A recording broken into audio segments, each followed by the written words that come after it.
हम्म, वो भी जीरो ही होगा। जीरो होगा। तो मैं ये कह रहा हूँ कि वेलोसिटी जो चार्ज का जीरो नहीं है, बट जो वेलोसिटी है वो यूनिफॉर्म हम्म, वेलोसिटी है। ठीक है, तो एक्सेलरेशन क्या है? अगर वेलोसिटी जीरो नहीं है तो मतलब जरूरी नहीं है कि एक्सेलरेशन जीरो हो या ना। वो न्याय वास्तव में क्या डिपेंड है? करता है अगर यूनिफॉर्म वेलोसिटी चेंज वेलोसिटी, कर रहा है। यूनिफॉर्म वेलोसिटी, यूनिफॉर्म वेलोसिटी में क्या होता है? एक्सेलरेशन। यूनिफॉर्म वेलोसिटी है तो नहीं है, जीरो। Acceleration zero. ठीक है, तो इसमें दो चीज़ें प्रोड्यूस होगी। एक तो इलेक्ट्रिक फील्ड होगा, और क्या प्रोड्यूस होगा? बोलो।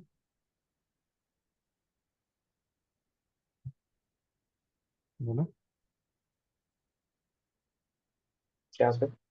इसमें और क्या प्रोड्यूस होगा? Electric field plus magnetic. हाँ। ठीक है, कौन आ रहा है? चलो, हाँ सर। तो यहाँ हो जाएगा इलेक्ट्रोस्टैट्स। ठीक है, और यहाँ हो जाएगा current electricity and magnetic effect of the current. ठीक है, जो हमारा अगला चैप्टर है।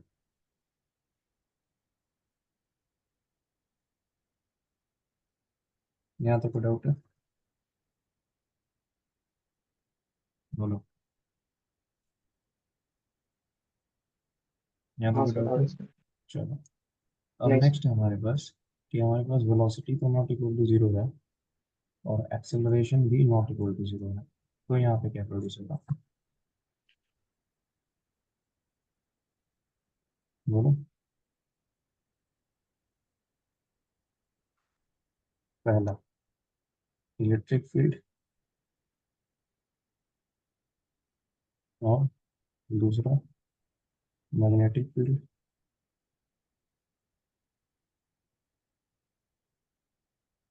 तीसरा रेडिएशन। ठीक है, जिसे हम क्या कहते हैं? हम्म। Electromagnetic radiation. ठीक है, यस सर। यहाँ पे कोई डाउट है?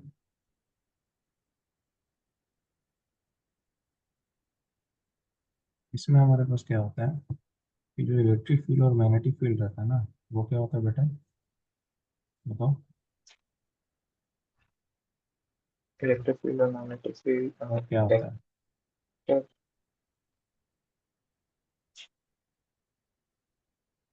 बोलो। मतलब किस कॉन्टेक्स्ट में sir? Electric field magnetic field mutually perpendicular होता है। ठीक है, तो अगर ये मेरा क्या है? जेड एक्सिस है। ठीक है, ये मेरा एक्स एक्सिस है, और ये मेरा वाई एक्सिस है। ठीक है, एक्स एक्सिस पे है मेरा ई नॉट आई कैप। ठीक है, और वाई एक्सिस पे है मेरा बी नॉट जे कैप। ठीक है, और ये है मेरा प्रोपगेशन। क्या है बेटा? प्रोपगेशन। प्रोपगेशन, या प्रोपगेशन ऑफ वेव। ठीक है, तो इसमें क्या होता है कि जो प्रोपगेशन ऑफ वेव है, इलेक्ट्रिक फील्ड है, मैग्नेटिक फील्ड है, क्या होते हैं? म्यूचुअली परपेंडिकुलर होते हैं। इस तरह से यहाँ पे म्यूचुअली परपेंडिकुलर आपका लिखा जा रहा है। लिखा रहा है ना? हम्म, इस तरह से ये परपेंडिकुलर है, ये इसके परपेंडिकुलर है ना?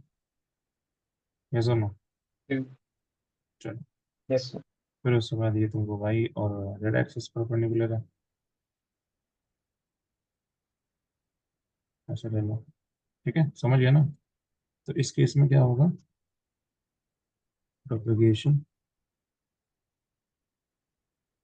ऑफ वेव, प्रोपगेशन मतलब travelling of wave is mutually perpendicular, mutually perpendicular to, क्या बोलो? बोलो। To electric field and magnetic field. समझ में आई बात? बोलो। Yes sir. और ये कुछ जानते हो ऐसा होगा,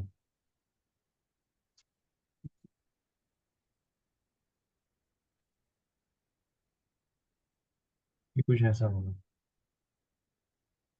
ठीक है? ये हो गया हाँ इलेक्ट्रिक फील्ड, समझ गया। ये मैग्नेटिक फील्ड और ये मैं ये पढ़ा प्रोपगेशन। था पहले का। समझ में आई बात? हाँ सर। अच्छी बात है, तब तो याद है। आगे बढ़ते हैं। तो इस केस में ये हो जाएगा। तो यहाँ पे जो है ना हमारे पास दो चैप्टर आएंगे। एक तो आएगा करंट इलेक्ट्रिसिटी, दूसरा मैग्नेटिक इफेक्ट ऑफ करंट, और तीसरा इसी के हमारे पास लगले आ जाएगा सर EMI। ठीक है ना? यहाँ पे तो इलेक्ट्रिक साइड से ये पढ़ ही लियो। ठीक है, तो अभी हमारा काम क्या है बेटा? करंट इलेक्ट्रिसिटी का। ठीक है, अब अगर पूछा जाए करंट कितने टाइप का होता है तो बता पाओगे?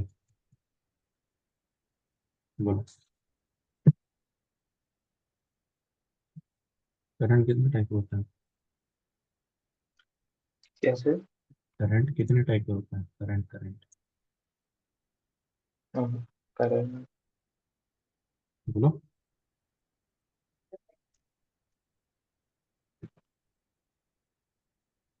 क्या AC DC वाले वेरी गुड। उसमें पूछ रहे हो कैसे? Exactly exactly. अच्छा। तो एक हमारे पास हो जाएगा AC, जिसको हम क्या कहते हैं? बोलो।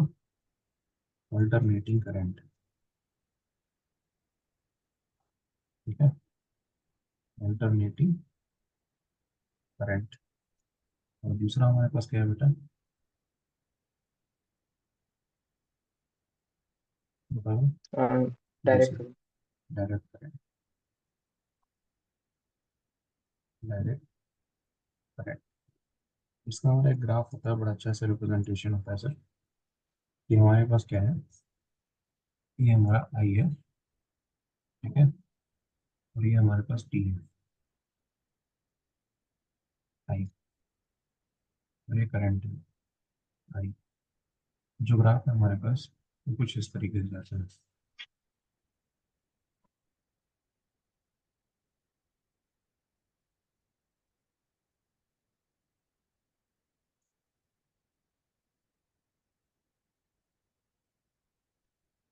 समझे?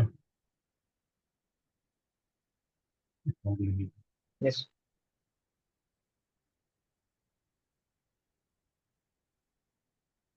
ये किस चीज़ का करूँ?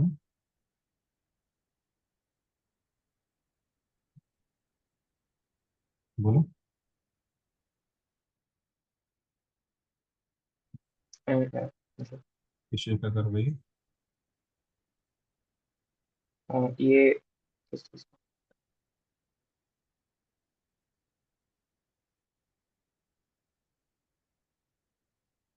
पता नहीं। नहीं पता? अरे साइन कर दो यार, क्या कर रहे हो तुम? साइन का कर नहीं रहे तुम? बोलो। हाँ हाँ। हाँ सर। तुम्हें ये नहीं पता कि दिस इज मुझे लगा मतलब इस कॉन्टेक्स्ट, मुझे लगा इस कॉन्टेक्स्ट में कुछ और होगा। अच्छा, तो ये हमारे पास किस तरह का कर्व है सर? साइन कर्व है, ठीक है। हाँ। जब भी AC करंट देखोगे ना, इसी तरीके का हमारे पास डायग्राम बना हुआ है, ठीक है। ऐसे दी हुई है, ऐसा, और ऐसा सर्कल बनाया जाता है। तुम जहाँ भी देखोगे, समझ गए? ये इसी तरीके, ये रिप्रेजेंटेशन है बेटा इसका, इसी का। ये जहाँ भी है, दिस इज रिप्रेजेंटिंग AC।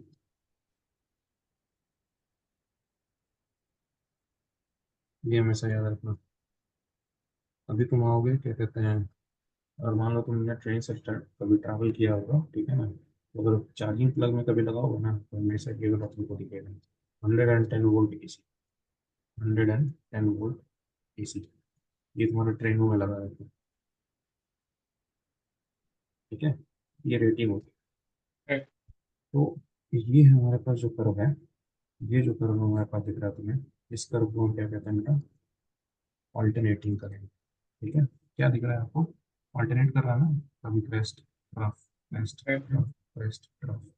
और ये जो हमारे पास टाइम के हिसाब से जो कांस्टेंट करंट है ना, इसको हम क्या कहते हैं, डीसी। क्या बोलते हैं बेटा?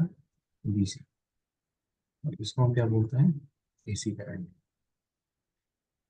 ठीक है, यहाँ दबा समझ में आई? यस। तो इसका मतलब मैं ये कह सकता हूँ कि जो मेरा डीसी है, value of current is constant as per the time. Value of current is what? Constant.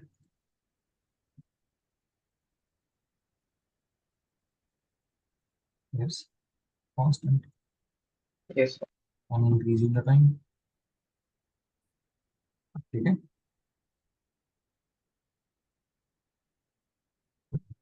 और अगर मैं डीसी की बात करूँ तो क्या है मेरा डीसी? बोलो, क्या यस। बोलोगे ना? Value of current is what? Constant. बोलो, variable on increasing on increasing. Time. समझ में आ रही बात? तो यहाँ पे हमारे पास क्या है बेटा, कि वैल्यू ऑफ करंट हमारे पास क्या रहेगा? कांस्टेंट। ठीक है, और यहाँ वैल्यू ऑफ करंट क्या रहेगा? वेरिएबल। ठीक है, और अगर मैं मान लो कि ये जो मैक्सिमम करंट है, इसकी वैल्यू अगर मैं तुम्हें आई नॉट दे दूँ, क्या दे दूँ? आई नॉट। ये जो मिनिमम वैल्यू है, इसकी वैल्यू मैं क्या दे दूँ? माइनस आई नॉट दे दूँ। क्या दे दूँ बेटा? Minus I not. तो ये जो करंट है ना, तुमने देखा होगा कि y इज इक्वल टू हमारे पास होता है साइन एक्स, होता है ना? बोलो, यस। अगर मैं तुमसे पूछूं कि what is the maximum value of y, तो तुम क्या बताओगे? बोलो, क्या सर, को फिर से बोलेंगे? आपकी आवाज कटी what is the maximum value of y, कैसे बताओगे? थी। वन होगी। हाँ, क्योंकि तुम्हें पता है कि साइन एक्स की मैक्सिमम वैल्यू कितनी होती है बेटा? वन होती है ना? वन। तो वन से हमारे पास मल्टीप्लाई होगा तो वन इंटू वन हमारे पास वन आ जाएगा। लेकिन अगर मैं बात करूँ कि y इज इक्वल टू हमारे पास टू साइन एक्स है, और अब मैं तुमसे पूछूं what is the maximum value of y, बताओ। बोलो, वाई की टू हो जाएगी सर। टू जो क्या किया तुमने? तुमने टू को तो कांस्टेंट रखा है, ये तो कुछ नहीं होगा। साइन एक्स की मैक्सिमम वैल्यू रखी, साइन एक्स की मैक्सिमम हम्म। वैल्यू कितनी होती है बेटा? वन होती है। तो टू इंटू वन करके तुमने क्या लिखा? टू लिखा। बोलो, यस। अगर मैं बोल रहा हूँ कि y इज इक्वल टू, अगर हमारे पास a साइन एक्स है, तो अब मुझे बताओ कि y की मैक्सिमम वैल्यू क्या होगी? बोलो, के बोलो। के होगी सर। a हो जाएगी। तो बेटा एक चीज ध्यान देने वाली क्या है, कि हमारे पास जो कोएफिशिएंट है वही उसका मैक्सिमम वैल्यू है, ये सब। बोलो, ये इसका मैक्सिमम वैल्यू है ना? हाँ। और तुमने अभी बोला y की मैक्सिमम वैल्यू हमारे पास क्या होगी बेटा? a होगी। तो इसका मतलब ये कोएफिशिएंट जो है वो a का मैक्सिमम वैल्यू है ना? ये सब। हाँ। उसी तरीके से यस। y पे क्या है? y पे तुम्हारा क्या है? i है ना? बोलो, y पे तुम्हारा क्या है? हाँ। i है। y इज इक्वल टू, अगर मैं लिख रहा हूँ टू साइन एक्स, तो y एक्सिस में हमारे पास क्या है? बोलो, i है करंट। x पे हमारे पास हाँ। क्या है बेटा? x एक्सिस पे एक्स एक्सिस पे तो साइन एक्स ही है। टी। T T. टाइम है ना? t। हाँ बोलो, सर, हाँ। और टू उसका क्या है? मैक्सिमम वैल्यू है ना? इसका मैक्सिमम मैक्सिमम, वैल्यू हाँ।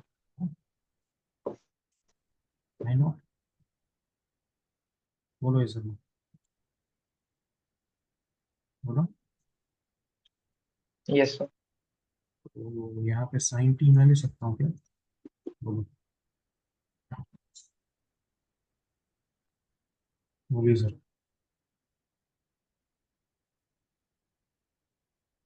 क्या मैंने जो लिखा वो सही है? हाँ सर। क्या मैंने जो लिखा वो समझ में आया? हाँ सर, आ गया। इसका मतलब मेरा करंट कैसे वैरी करता है? I is equal to I not sine t से। ठीक है, और कोई हम इसको बोला था कि भैया ये जो हमारे पास साइन का कर्व है, this is representing of circle, ऐसा नो, क्या रिप्रेजेंट करता है? Yes sir. सर्कल रिप्रेजेंट करता है, याद आ रहा है कुछ? यूनिट सर्कल, हाँ थोड़ा। याद होगा तुम्हें कि हमारे पास एक सर्कल हुआ करता था।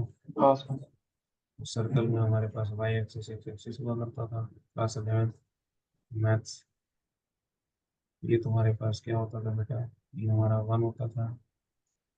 इसको लिखते थे तो वन कोस थीटा, यहाँ पे थीटा लिखते थे ना, तो इसको क्या लिखते थे? एक्स की value one cos theta, y की वैल्यू वन साइन थीटा लिखते थे ना, ये सुनो। तो बेटा ये साइन थीटा क्या रिप्रेजेंट कर रहा है तुम्हारा? सर्कल रिप्रेजेंट कर रहा है ना, हैविंग हाँ। Value one. हाँ सर। यहाँ का कोई डाउट है? नहीं। और एक्सप्लेन करना है क्या मुझे? हेलो? हेलो? डिस्कस। और एक्सप्लेन करना है मुझे? समझ में आ गया? नहीं, ये वाला तो समझ। चलो, तो हमें ये भी पता है कि angular velocity is equal to क्या होता है बेटा? Angular displacement upon time. ये सर ना? हाँ, पता है ना तुम्हें? साइन जीरो पे जीरो, हाँ सर। साइन 90 पे हमारे पास वन, साइन पाई पे अगेन जीरो, साइन 3 पाई पे टू पे माइनस वन, और साइन 2 पाई पे अगेन जीरो, और 2 पाई मीन्स वॉट? 360। तो यहाँ से लेकर के यहाँ तक हमारे पास कितना डिग्री एंगल बन रहा है बेटा? बोलो, 2 पाई बन रहा है क्या? अरे सर नो। Yes sir. और the total time taken to complete one revolution, या फिर the total time taken to complete one cycle of wave, या फिर the total time taken to complete one consecutive,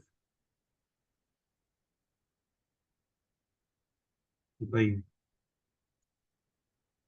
बोलिए बोलिए बोलिए, इज कॉल्ड टाइम पीरियड बेटा। नहीं याद आया? हाँ। याद आया?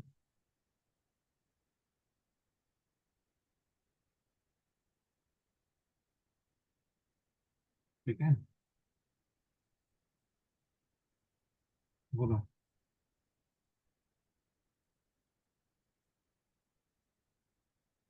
मुझे एक बात बताओ, ये थीटा की वैल्यू तुम क्या लिखोगे यहाँ पे? बोलो तो। ओमेगा टी लिखोगे? बोलो आती ना। तो I is equal to I not sine theta की जगह पे लिखोगे omega t. So this is the required equation on which the AC depends. ठीक है, यही हमारा रिक्वायर्ड इक्वेशन है जिसके ऊपर एसी डिपेंड करेगा। तो ये जो एक्स है ना, कहाँ जाएगा sir? Omega multiplied by T होगा। समझ में आई बात? यस और नो? क्योंकि एक्स यहाँ पे क्या है बेटा? एंगल है ना। एक्स क्या है यहाँ पे? बोलो, एंगल है ना। एंगल इज इक्वल टू, अभी हमने क्या लिखा? ओमेगा मल्टीप्लाइड बाई टी लिखा। क्या यहाँ तो कोई डाउट है तो मुझे बताओ। बोलो।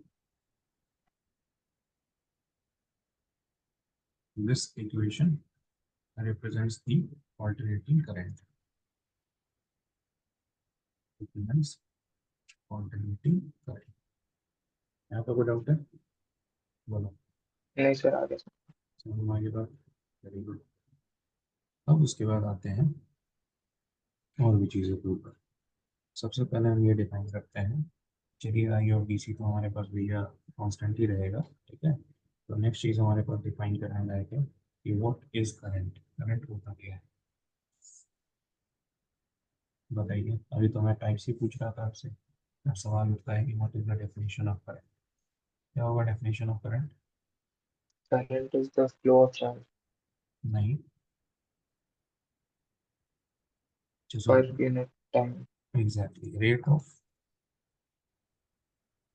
Flow of charge is known as electric current. ठीक है, rate of flow of charge is called electric current. ठीक है, यहाँ पे कोई डाउट है?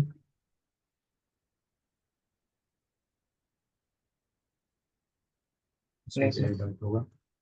चलिए, तो करंट कैसा क्वांटिटी है? फंडामेंटल क्वांटिटी है या फिर डायरेक्ट क्वांटिटी है? बताइए। हमारा कैसा क्वांटिटी है? बोलो।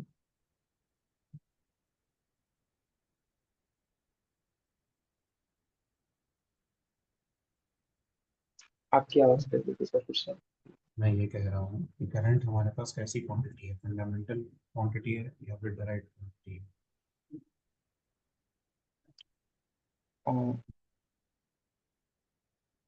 फंडामेंटल।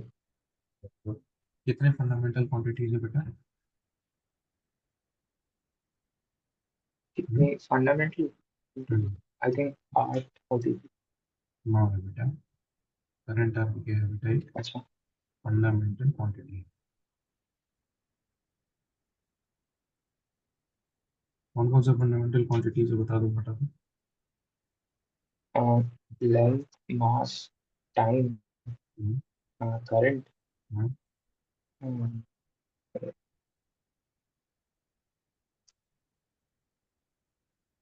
और टेम्परेचर, हम्म, मोल, और हम्म। अ, मतलब क्या होता है एग्जैक्टली याद नहीं, बट उसका वो कैंडेला होता है, यूनिट कैंडेला होता ल्यूमिनेस इंटेंसिटी। मास हो गया बेटा। डायमेंशन इसका होगा एम। है। यूनिट होगा केजी। ठीक है। सेकेंड वन, लेंथ हो गया। हाँ जी। एल होगा इसका डायमेंशन। ये हो गया मीटर। चलिए, थर्ड क्या होगा बेटा? टाइम। इसका कैपिटल टी। ये हो जाएगा हमारे पास सेकेंड। हाँ जी, फोर्थ वन, करंट। बताइए इसका डायमेंशन क्या होगा? एम्पियर। ये और है। आई, हाँ। फिर हमारे पास आता है टेम्परेचर। ये क्या होगा बेटा? केल्विन। डायमेंशन भी, और हमारे पास यूनिट भी। ठीक है। MLTA। सिक्स वन है हमारे पास ल्यूमिनस इंटेंसिटी। ठीक है। क्या है ये बताइए, बताओ।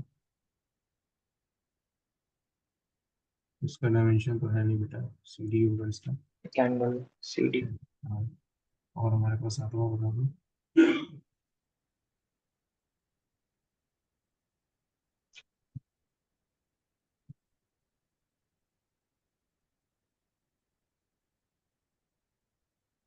और टेम्परेचर, केल्विन। वो अच्छा वो हो चलो। गया। हम्म, टाइम कर लिया, हम्म, second.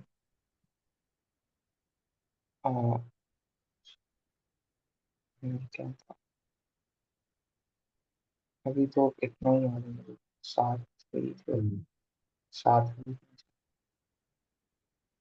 Mole, mole, mole, amount. Amount of substance, है ना? और क्या होगा? हाँ। हाँ बताओ। अमाउंट ऑफ सब्सटेंस उसका मोल होगा एम। और एम क्या नहीं होगा? Sir, small m. क्या सर? और क्या होगा? मतलब सात ही नहीं होते थे?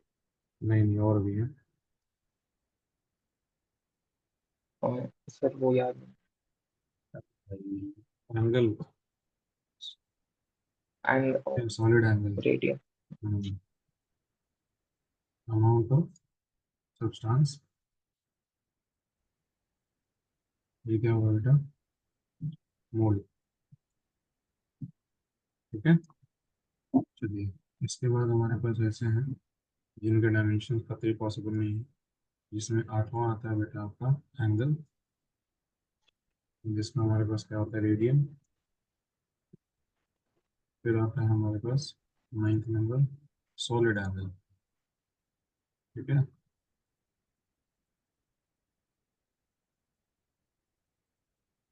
सॉलिड एंगल, इसका होता है स्टैंडर्ड रेडियन। Standard radian. ठीक है। सॉलिड एंगल कैसा होता है वो हम समझा जाता है थोड़ा सा। जैसे हमारा कोण है, ठीक है, ये कोण है।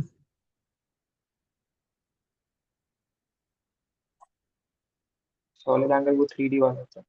3D होता है। तो जैसे ये हमारा कोण है, ये तुमने इलेक्ट्रो स्टैटिक्स में पढ़ा होगा। और ये तुम्हारा क्या है बेटा, सर्कुलर, ठीक है ना, सर्कुलर कोण है। तो ये जो एंगल है, ये यहाँ पे हमने क्या करा, एक बल्ब लगा दिया, क्या लगा दिया, बल्ब लगा दिया। तो सिर्फ इतना ही पॉइंट क्या होगा बेटा, लाइटेड होगा। ये सुनो, बोलो, बोलो। अब हमने क्या करा, एंगल बढ़ा दिया, क्या करा, एंगल हमने बढ़ा दिया। वही तो तो हमारा। एंगल बढ़ाने से क्या होगा, बोलो, क्या होगा एंगल बढ़ाने से। उसका वो मतलब जो नीचे का बेस है उसका एरिया वगैरह। तो इसका मतलब जो यहाँ पे अगर मैं बल्ब लगा दूँ, तो ये जो इल्यूमिनेटेड एरिया है वो हमारे पास क्या होगा बेटा, बढ़ गया ना, बोलो।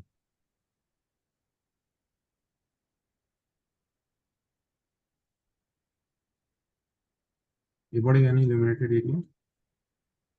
हाँ सर बड़े। इसका मतलब हमारे पास क्या होगा,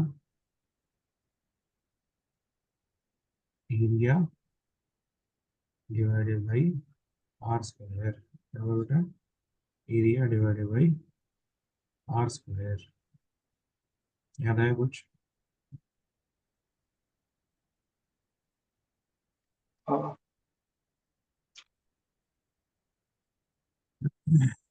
यहाँ पे जो रेडियन था वो क्या था, theta is equal to arc length upon radius.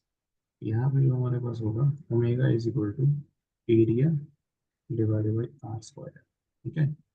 तो अगर मान लो कि मुझे सॉलिड एंगल अगर पता करना है किसका, स्फेयर का, तो हमारे पास क्या होगा, 4 पाई हो जाएगा। ठीक है। तो 4 pi r square divided by हमारे पास आर स्क्वायर, तो वो हो जाएगा standard radian, that is equal to solid angle. यहाँ तक कहानी क्लियर है, बोलिए। यस। तो ये हो गया आपके 9 फंडामेंटल यूनिट्स। ठीक है।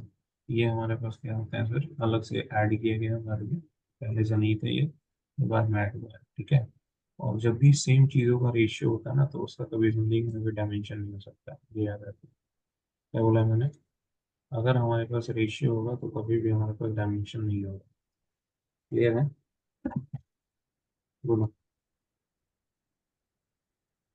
यहाँ तो कोई डाउट। यस। तो आपने वो भी देख लिया। अब आते हैं सर कि इंस्टेंटेनियस करंट क्या होता है, बताइए तो क्या होता है,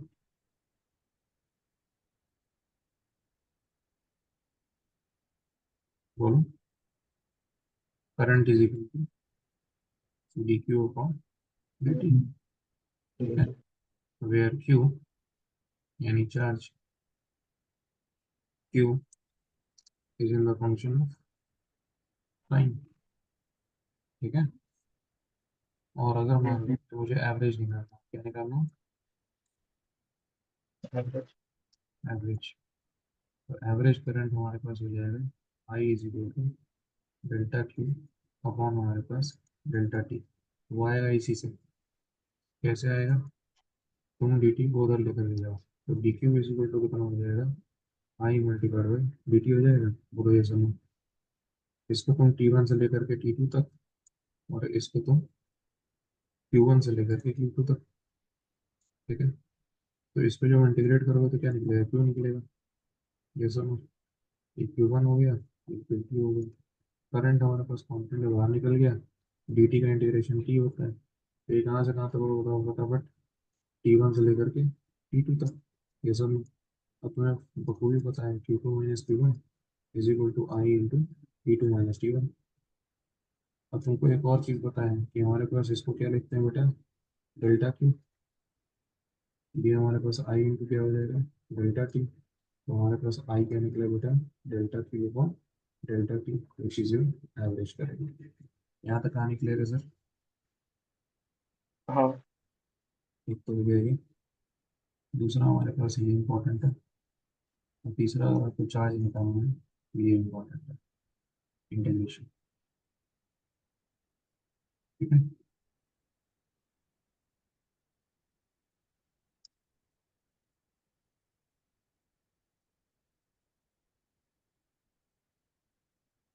चलो, अब एक टू क्वेश्चन लिए जाए।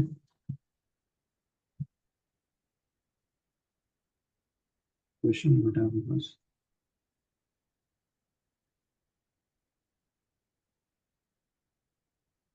Find the amount of charge,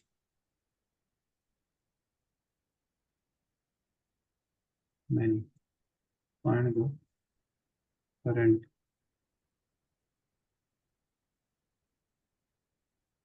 eight time t is equal to 2 pi by omega, where the current is, where the charge is defined as q is equal to q naught sin omega t. Look at it. Find the amount of current at time t is equal to 2 pi by omega, where q is defined as q naught sin omega t. Go for it.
कौन है रहा?